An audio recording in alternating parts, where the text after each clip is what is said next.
Bills Mafia waited a generation for a team like this. They've had to embrace it from afar. It had been 27 years since Ken Johnson watched a Buffalo Bills home game at his Rochester, NY home before this season, when the global pandemic closed Bills Stadium to fans, and Lot 2, Abbott Road, Hammers Lot and all the other Orchard Park landmarks fell strikingly quiet on fall Sundays. He favors complete focus on Bills games, and so Johnson retreated to the third-floor attic, alone, while his wife and kids watched downstairs. He placed a television on a dresser, eye height, and paced around the room. It didn't feel that weird, even for a fan who had attended 423 consecutive Bills games and developed both an alter ego, Pinto Ron, after his red car and a mistaken identity hardened into lore, and a pregame ritual. He would arrive at Hammers Lot about 24 hours before kickoff to tailgate with longtime and yet-to-be-made friends.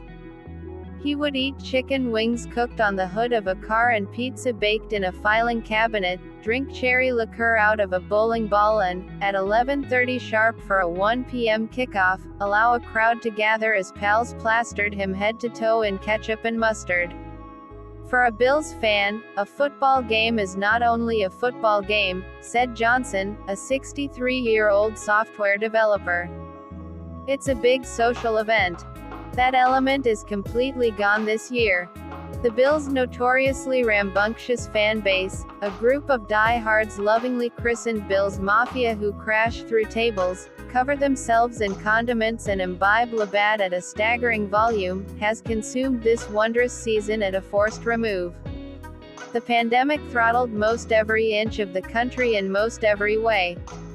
Within the confined universe of the NFL, few places felt the impact more vividly than the tailgate lots in Orchard Park.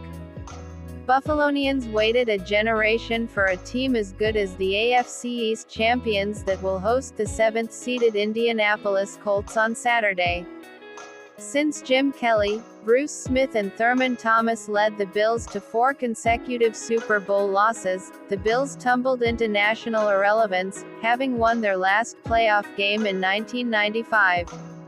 And then came this year, when star receiver Stephon Diggs arrived, young quarterback Josh Allen bloomed and the Bills became a 13-win Super Bowl aspirant.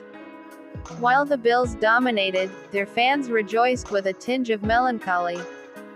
The rowdy tailgates disappeared and the stands sat empty. Bills fans had partied for 2 decades over hopeless teams, had embraced them without condition even through seasons when they worried the franchise could relocate. Older generations know what a great team looks like and the younger ones are finding out, but the only embrace of this great team can be metaphorical.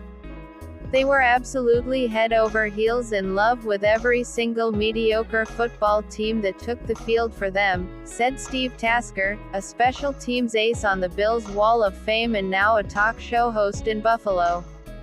It's really endearing. This fan base cheered so hard for so many bad football teams.